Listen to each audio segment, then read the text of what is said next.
comida espiritual. Démosle el espacio a nuestro pastor.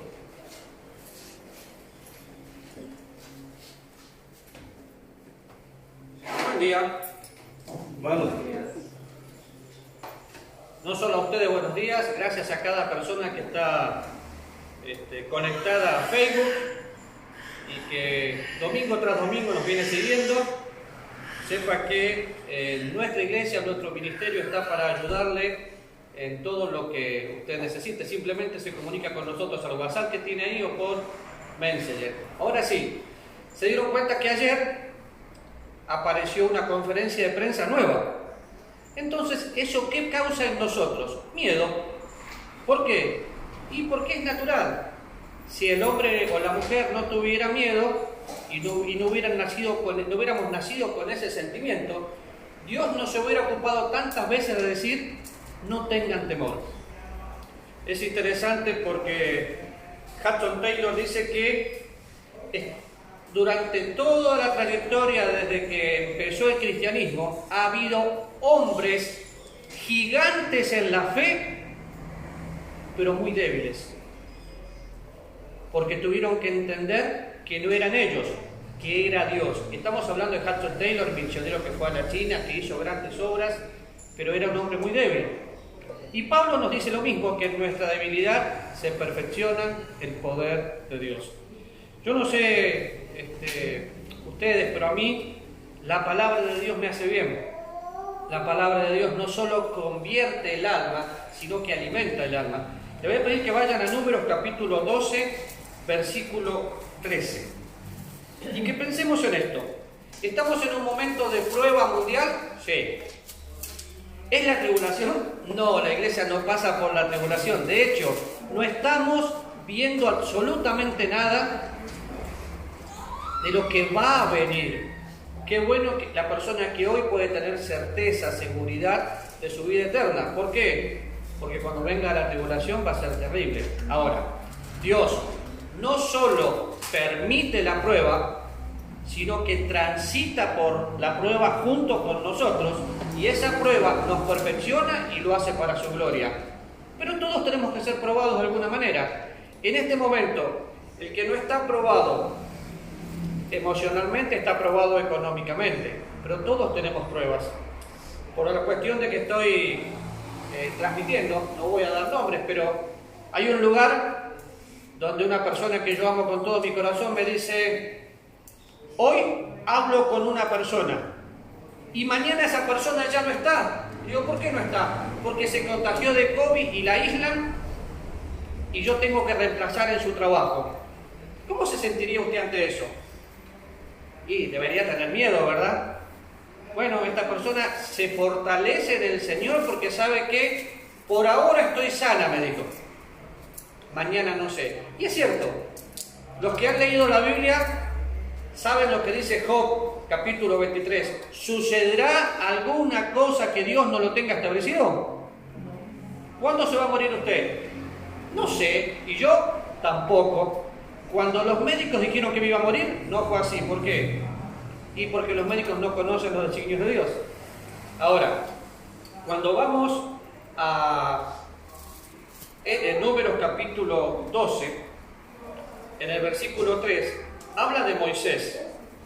Piensen un poquito quién era Moisés. Si pensamos rápidamente quién era Moisés, Moisés fue el hombre que Dios utilizó no solamente para traer la ley, que siempre decimos, sí, Moisés trajo la ley, no. Moisés fue un hombre común como nosotros, que Dios utilizó para llevar a su pueblo a la libertad. Fue profeta, fue el guía, pero fue un hombre que fue probado.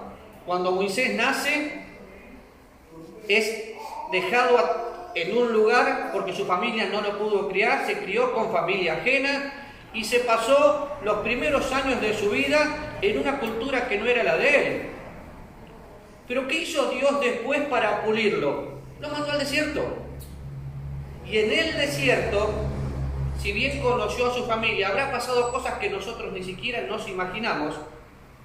Y Moisés empezó a crecer. Y el crecer lo llevó a conocer la grandeza de Dios. Y todos ustedes se acuerdan en Éxodo 3 cuando Moisés es llamado por Dios Pero Señor, y era una lucha.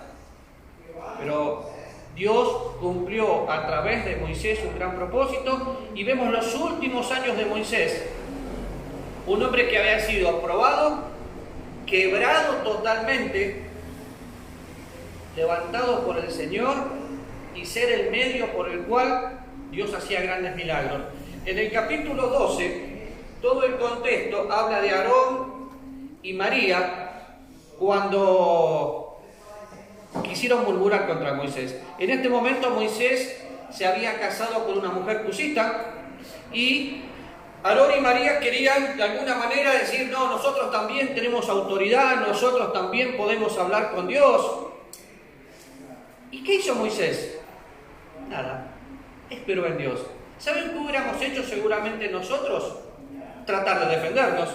Ah, no, porque este es mi derecho, yo soy el profeta. Sin embargo, fíjense, versículo 3 dice, y aquel varón, Moisés, era muy manso, más que todos los hombres que había sobre la tierra. Habla de Moisés de una característica manso, que si buscamos el origen de la palabra, es humilde. Y humilde es aquel que considera que todo lo que tiene fue dado por Dios, yo no tengo nada. Si estamos sanos porque tenemos salud, es la salud que Dios me prestó. Si me enfermo es porque Dios lo permitió. Bueno, Moisés no se puso a pelear con Aarón o con María. Se mantuvo humilde, reconociendo la grandeza de Dios y dándole el lugar que María y Aarón necesitaban. ¿Y quién salió en defensa de Moisés? Dios. Y Jehová peleará por nosotros. ¿Acaso piensa que porque venga el virus por todos lados, yo puedo hacer algo? No. Porque venga una pandemia económica, ¿puedo hacer algo? No. Pero Dios es quien pelea con nosotros. Es interesante porque la raíz de la palabra es aflicción o afligido. Por eso tiene que ver con humildad. Si usted mira su Biblia, va a encontrar en diferentes lugares que siempre que Dios pone aflicción, la aflicción cumple su propósito y es quitada por Dios. Recién dije Job porque pensé en Job. Tuvo todo, perdió todo y recuperó el triple. Pero no me digan que Job no pasó aflicción. Bien, el adjetivo manso significa que la condición moral, la condición espiritual de Moisés vino por medio de lo que había sufrido. Por eso le di todo el contexto. Y definitivamente el resultado de una persona humillada es mansedumbre. Señor, es tu voluntad. Si ustedes se acuerdan, yo compartí tanto en Facebook, para los que están viendo, como con el grupo de la iglesia, cuando el Señor Jesús oraba y dijo en una imagen, Padre, que sea tu voluntad. Entonces déjeme preguntarle algo que yo ya tuve que hacer en diferentes oportunidades. ¿Ya agradeció a Dios por este tiempo, entre comillas, difícil? Porque las situaciones difíciles nos acercan a Dios. Pero ya le dijo gracias. Gracias por el virus, gracias porque no como todo lo que quiero, pero como todos los días. La Biblia dice dar gracias en todo. Y una persona mansa tiene gratitud, como una actitud natural. Ahora, nosotros los cristianos tenemos que dar gracias por las aflicciones, gracias por las pruebas, gracias entendiendo que eso me va a perfeccionar. Si usted se acuerda, de memoria nomás, Romanos capítulo 5 dice que nos gloriamos en la tribulación, sabiendo que la tribulación trae paciencia, la paciencia prueba y la prueba esperanza. Claro que nos fortalece. El dicho es que lo que no te mata te hace ¿qué? Lo que no te mata te hace más fuerte. Y ninguna prueba nos va a matar sin que Dios lo tenga establecido. Tenemos que entender eso. El otro día el pastor Álvaro hablaba de no tener miedo a sentir a Dios, no tener miedo a experimentar su presencia. Y mi querido, la única manera es que este libro deje de ser teoría y pase a ser vida. Yo entiendo que hay que hacer un hábito, pero hoy yo conozco muchos secretos de Yotzi, de cuando él era joven y soltero. ¿Verdad, Yotzi? Pasábamos mucho tiempo juntos cuando Él era joven y soltero y yo sigo siendo joven. No, hoy nos conocemos un poco con Giorgi. ¿Por qué? Pasamos tiempo juntos. ¿Quiere conocer a Dios? Pase tiempo con Él. No tome la Biblia como un libro que tiene que leer. Tómelo como el alimento. Porque miren, pensamos en la Biblia y pensamos en las aflicciones. La única manera de fortalecer nuestra fe es por medio de la Biblia. La fe viene por el oír la palabra de Dios. Pero yo necesito conocer a Dios.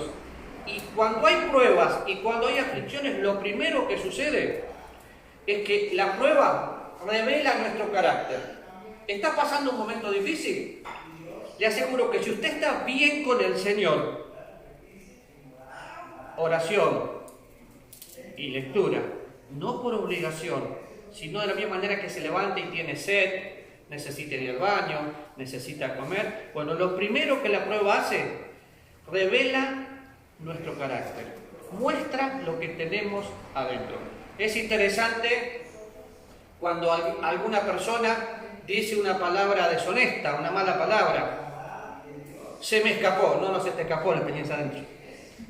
Nada se escapa que yo no tenga adentro, ¿o sí? Si el perrito se escapó, ¿dónde estaba el perro? Dentro de la casa. Bueno, si una palabra se te escapó es porque no te controla Dios.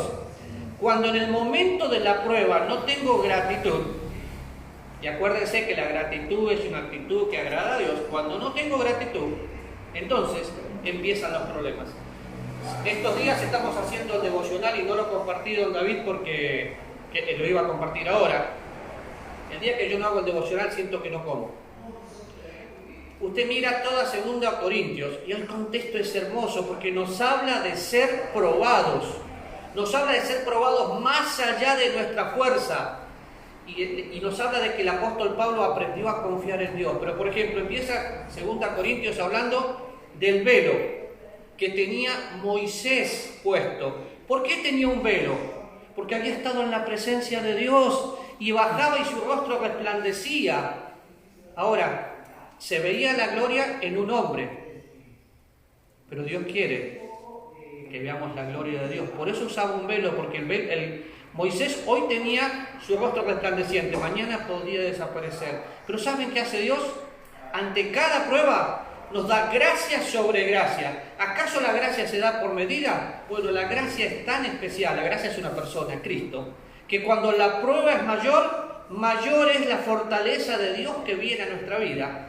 Y lo vemos en todo el contexto de 2 Corintios y por no decir en toda la Biblia. Ahora, Salmo 139, versículo 23. Yo no tengo el reloj porque se me rompió. Vos me tenés que hacer señas cuando querés que me vaya. ¿Lo tienen? En el Salmo 139 usted va a ver la grandeza de Dios. Un Dios que todo lo sabe, un Dios que todo lo puede, un Dios que nos creó. De hecho, si lee el Salmo 139, se va a dar cuenta que no hay ningún lugar que podamos escondernos de Dios, y parece una conversación de David con Dios. ¿A dónde huiré de tu espíritu? ¿A dónde huiré de tu presencia? Si estuvieras en los cielos, allí estás. Bueno, nosotros, hoy los hijos de Dios, si tenemos a Cristo, no hay lugar que podamos escondernos, porque donde Él va, ahí estoy. El hermano David citó un versículo que muchos lo citamos, donde hay 2 o 3 reunidos en su nombre, allí Él está. En ese contexto y en ese lugar era genial, pero hoy Dios va conmigo como poderoso gigante defendiéndome. Y otra vez, Dios permite la prueba cuando la coloca, transitamos por medio de la prueba y cuando finaliza la prueba, la aflicción es quitada por Dios. El versículo 23 dice: examíname, oh Dios, conoce mi corazón, pruébame y conoce mis pensamientos. Acabo de decir que el resultado de la aflicción y la prueba es mostrar mi carácter. Y acá utiliza la palabra conocer. Ahora, ¿acaso Dios no nos conoce? Sí, claro, Dios conoce todas las cosas, pero aquel que conoce a Dios es conocido por Dios. Y tenemos que tener un momento en la vida donde le damos permiso a Dios. Si usted se acuerda, el versículo de Efesios dice: para que Cristo habite por la fe en sus corazones. Habitar es moverse con libertad. Y Dios quiere que yo le dé permiso para conocerme, para conocer mi corazón y también para probarme. Ahora, cuando pensamos en los pensamientos, porque hablé del corazón, todo pensamiento nace en el corazón, de la abundancia del corazón canta la boca. Entonces, ¿qué tengo que hacer? Llevar todo pensamiento cautivo a la obediencia de Cristo. Todo lo justo, todo lo bueno, todo lo amable, todo lo puro. ¿Cómo voy a hacer para utilizar la mente de Cristo y pensar como Dios piensa? Porque tenemos la mente de Cristo. La palabra de Dios, morando en mi vida en forma abundante, me lleva a ver lo que no puedo ver naturalmente, pero puedo ver por fe. Acuérdense que fe es tocar lo intangible, ver lo invisible, hacer lo imposible, y somos hombres y mujeres de fe si tenemos a Cristo. Pero Dios conoce mi corazón. ¿Le dio permiso a Dios para que le conozca? ¿Por qué no dice Dios, conoceme, acá estoy abierto? A veces pensamos en un Dios tan distante que tenemos miedo, pero no tenga miedo, nada sucede sin que Dios le permita. Los pensamientos tienen que ir acorde a Dios. Y por supuesto que Dios va a probar. Y Dios probó diferentes personas en la Biblia. Probó a Abraham, a Adán, a Jacob, a David. Si le prueba a usted y me prueba a mí, ¿qué saldría? Como la prueba la maneja Dios, y si nos aferramos a Dios la pasamos juntos, lo que estamos pasando hoy tiene dos formas.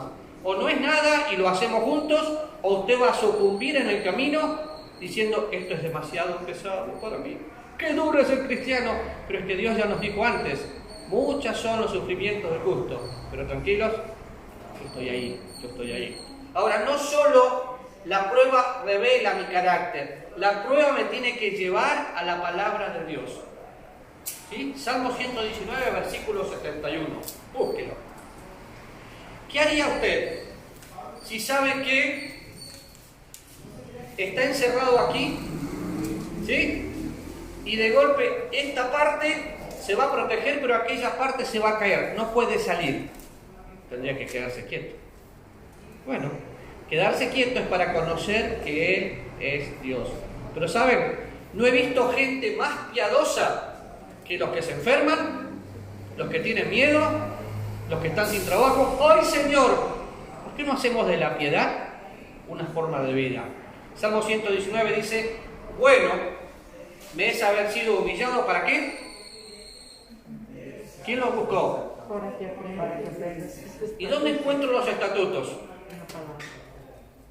Jeremías 18 habla de una vasija que Dios tuvo que hacer nueva, la rompió toda, y hasta que Dios no quiebra nuestras vidas, no empieza a trabajar. Dios no emparcha, hace nuevo, de modo que si alguno está en Cristo, nueva criatura, las cosas viejas pasaron. Somos parte de la naturaleza divina, y para aprender los estatutos de Dios, sí o sí, tenemos que ser humillados. El carácter de Moisés hizo que Moisés todo lo recordemos como un grande.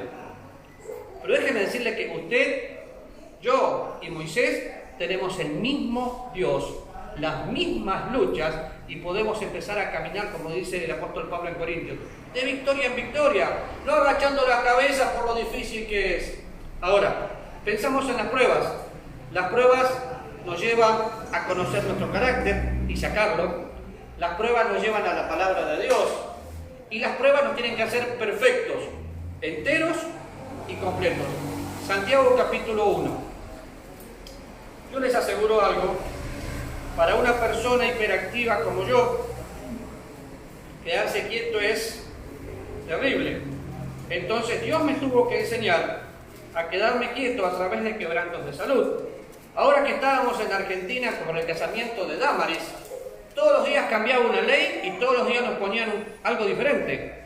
Entonces, ¿qué pudimos hacer? De lo que teníamos planeado, nada. Pero fue excelente el tiempo. ¿Por qué? Porque Dios lo manejó. No pongamos la mano en la obra de Dios. Caminemos así. Santiago capítulo 1, versículo 12, dice, hermanos míos, tened por sumo gozo cuando halléis en diversas pruebas. ¿Lo encontró el versículo? Capítulo 1, versículo 12. Ah, me equivoqué yo. Perdón, versículo 2. Hermanos míos, tened por sumo gozo cuando halléis en diversas pruebas, sabiendo que la prueba que hace, versículo 3, produce paciencia. ¿Y la paciencia? Su obra completa. ¡Wow! Dios no esconde nada. Fíjense, hermanos míos, tened por sumo gozo cuando halléis en diversas pruebas, sabiendo que la prueba de vuestra fe produce paciencia. Mas la paciencia, su obra completa, para que seáis perfectos y cabales y que os falte cosa alguna. Si usted piensa en todo el capítulo de Santiago, eran personas que tenían que ser dispersas por la persecución que había en ese momento. Y cuando uno está, que no puede ni pensar, ¿puede ser sabio? No. Entonces Dios escribe a través de Santiago, ¿le falta sabiduría? Pídala a Dios. Señor, no sé cómo enfrentar esto, estoy turbado. Dios sí sabe. ¿Y cómo lo voy a hacer? Cuando Dios me lleva a su palabra, Él me quiere hacer perfecto, maduro, entero, y dice sin que falte absolutamente nada. Si usted mira todo el contexto de Santiago, va a encontrar en un momento, a partir del versículo 19 en adelante, hasta el 22, que el éxito en la vida cristiana no es leer la Biblia y aprender teología, sino ser hacedores de la palabra. La palabra hacedores acá significa un desarrollo creativo. Y sabiduría es poner en práctica lo que ya sé. Si unimos todo el concepto de Santiago, dice que estamos siendo probados, sí, que esa prueba me va a madurar, me va a perfeccionar. Y seamos honestos, si usted mira para atrás unos años, ¿es el mismo hoy? No. Si estuvo aferrado a Dios, usted creció en madurez, creció en conocimiento y creció en sensibilidad. Si no estuvo aferrado a Dios, usted se enfría. Estoy viendo con mucho dolor, no solo en Costa Rica, sino en diferentes países, cómo a través de este tiempo de pandemia hay dos tipos de personas. Las que están sacando lo peor de sí mismos, individualismo. ¿El individualismo qué es? Egoísmo. Y las que están sacando lo mejor.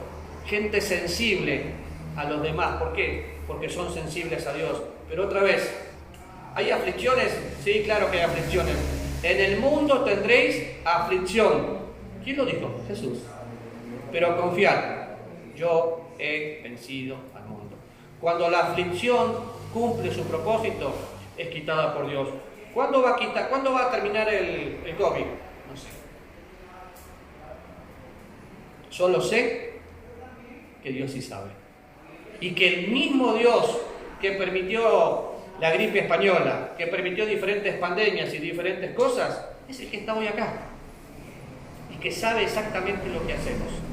Y definitivamente, otra vez, esto no es nada comparando con lo que va a ser la tribulación. Todavía no hemos visto guerras, ni rumores de guerras, ni pestes, ni nada que se le parezca a lo que van a vivir. Por eso es tan importante que usted tenga la certeza si tiene religión o cristianismo. ¿Saben una de las cosas que más me llama la atención? Muchos de los muchachos que se internan con nosotros se criaron en la iglesia, maestros de escuela dominical, tenían mucho conocimiento de la Biblia, no conocían a Dios. Desde niños, los crié en el camino. ¿En qué camino? La salvación es personal. Y Dios quiere que usted pueda nacer de nuevo. Vaya conmigo a 2 Corintios, por favor, capítulo 12. Acuérdese cuando lea 2 Corintios, el apóstol Pablo, poniendo de relieve su debilidad, empieza a manifestar la gracia de Dios. Y a partir del capítulo 12, versículos 7 al 10, dice: me fue dado un aguijón en mi carne, un mensajero de Satanás que me abofetee. ¿Para qué? Para que no me enaltezca sobremanera, respecto a lo cual 3 veces he rogado al Señor que lo quite de mí. Y me ha dicho: bástate mi gracia, porque mi poder se perfecciona en la debilidad. Por lo cual, por amor a Cristo, me gozo en debilidades, me gozo en afrentas, me gozo en necesidades, me gozo en persecuciones, me gozo en angustias. Por cuanto soy débil, entonces soy fuerte. Una de las cosas que el Señor hace a través de los momentos difíciles, nos hace dependientes de Dios. Pablo no podía hacer más nada. Ahora piensen en Pablo. Mira usted, por ejemplo, Filipenses capítulo 3. Pablo lo tenía todo, tenía un currículum vitae, pero genial. Hebreo de hebreos en cuanto a la ley, fariseo, un hombre que parecía que rebosaba de salud. Sin embargo, conoce al Señor. ¿Saben qué hubiera dicho otro? Ah, no, Señor, si servirte implica vivir así, me dedico a otra cosa. Pablo no hizo eso. Pablo dijo, el que comenzó en mí la buena obra, la perfeccionará hasta el día de Jesucristo. Y si usted mira este versículo, ya vimos que la prueba saca nuestro carácter, nos lleva a la palabra de Dios, nos hace dependientes de Dios. Dice que Pablo tenía un hijo. Ah, tenía COVID-19, no, habrá tenido COVID de esa época. No sabemos cuál era la enfermedad de Pablo. Muchos creemos que pudo haber sido la vista porque él usaba amanuenses para poder escribir, pero no lo sabemos. Lo que sí sabemos que su debilidad era extrema y tenía que depender de Dios en todo. Y Pablo pasó problemas gravísimos. Estuvo a punto de perder la vida, estaba enfermo, estuvo en la cárcel. Pero escribe la carta a Filipenses, una carta llena de gozo. ¿Qué a Pablo era mejor que yo o mejor que usted? No.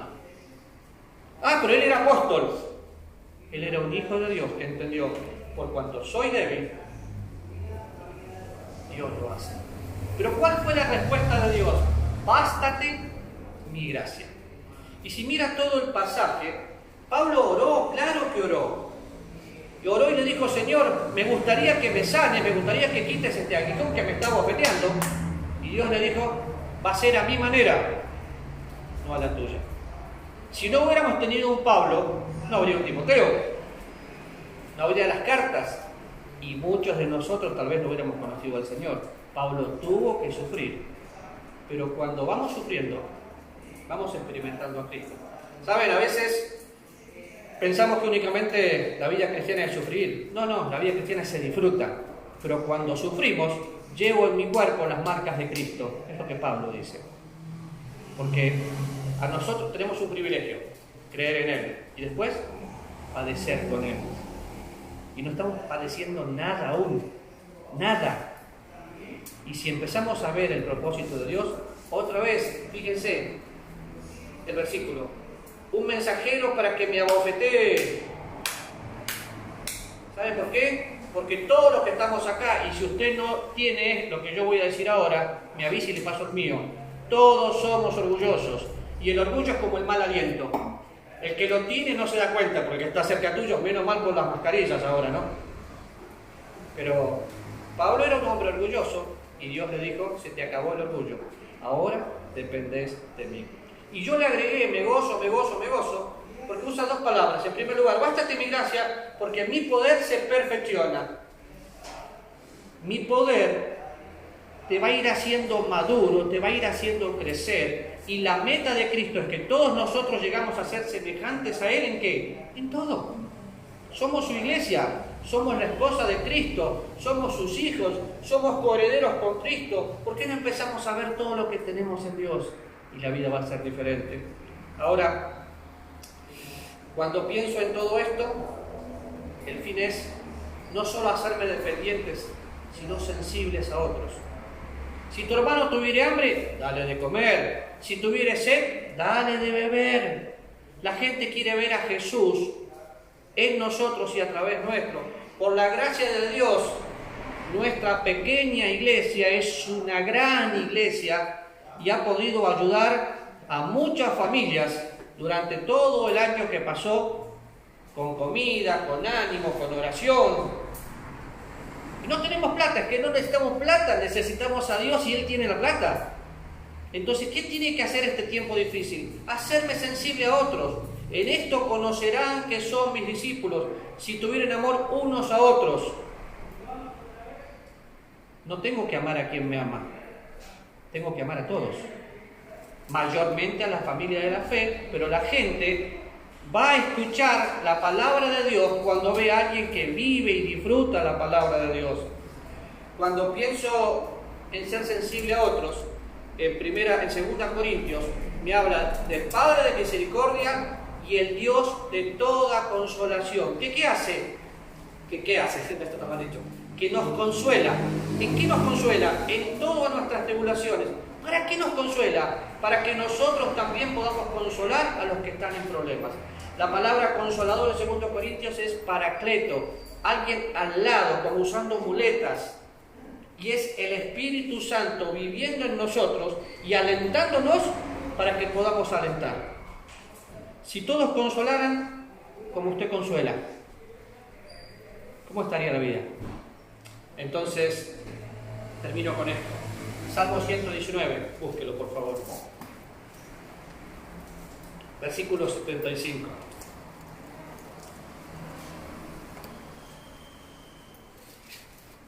¿Lo tiene? Escríbalo, márquelo, conózcalo, dice: conozco, Jehová, que tus juicios son justos y conforme a tu fidelidad me has afligido. Cada vez que Dios hace una herida, Él mismo la cuida, la cicatriza y la cierra. En cuanto a Dios, perfecto es su camino. Dios es el que me ciñe de poder y quien hace perfecto mi camino. Y leí Salmo 18, versículo 30 al 32. ¿Qué es Dios? Quien me ciñe de poder. Ese poder que actúa en nosotros, los creyentes. Y yo creo que es momento que empecemos a pensar, ¿estamos en una situación difícil como país en Costa Rica? Sí, y en el mundo entero. Pero las situaciones difíciles es cuando podemos empezar a disfrutar a Dios. Las situaciones difíciles me tienen que llevar a descansar en los brazos de mi amado y soberano Dios, diciendo: no puedo hacer más nada, Señor, te toca. Dígame, ¿qué puede hacer usted para cambiar el virus? Nada, ¿verdad? Yo tampoco. Pero ¿qué puede hacer usted para conocer a Dios?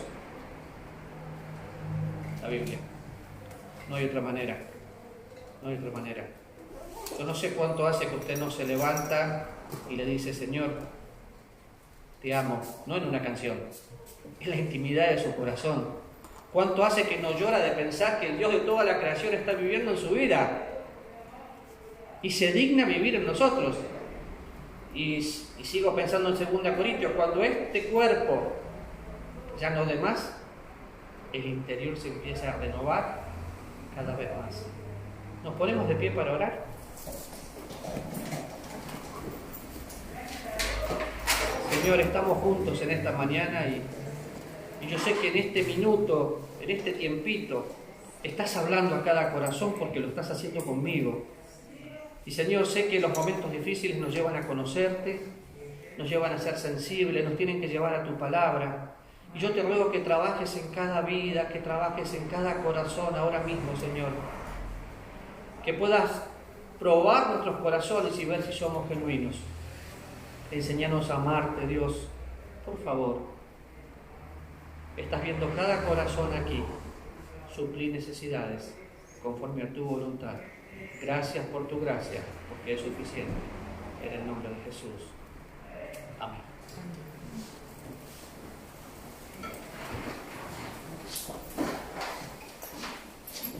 Muchas gracias al pastor por esta enseñanza espiritual.